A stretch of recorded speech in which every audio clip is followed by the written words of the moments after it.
વાત હવે પાટણની કે જ્યાં રાધનપુરમાં કમોસમી વરસાદનો કહેર જોવા મળ્યો। માર્કેટયાર્ડમાં ખુલ્લામાં રહેલો તૈયાર પાક પલળી ગયો છે। એરંડા પલળતા ખેડૂતોને ભારે નુકસાન થયું છે। અચાનક વરસાદથી માર્કેટયાર્ડના વેપારીઓ પણ દોડતા થઈ ગયા અને ખુલ્લામાં રહેલી જણસને બચાવવાનો પ્રયત્ન કર્યો। જણસી પલળી જતા હવે પાકના ભાવમાં ઘટાડો આવી શકે છે।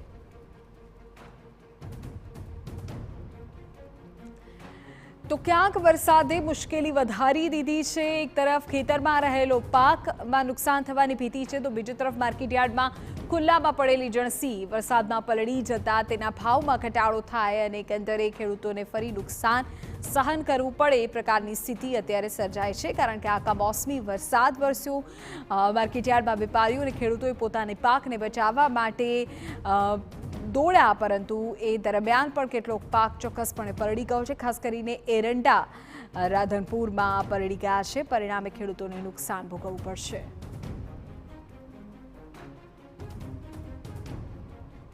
પાટણના રાધનપુરની માર્કેટયાર્ડના આપણે દ્રશ્યો બતાવી રહ્યા છીએ। આપ જુઓ, માર્કેટયાર્ડમાં ખુલ્લામાં રહેલો આ પાક અચાનક વાતાવરણમાં પલટો આવતા પલળી ગયો અને તેના કારણે ભારે નુકસાની ખેડૂતોને સર્જાશે, કારણ કે આ કમોસમી વરસાદ પાક પલળી ગયો છે।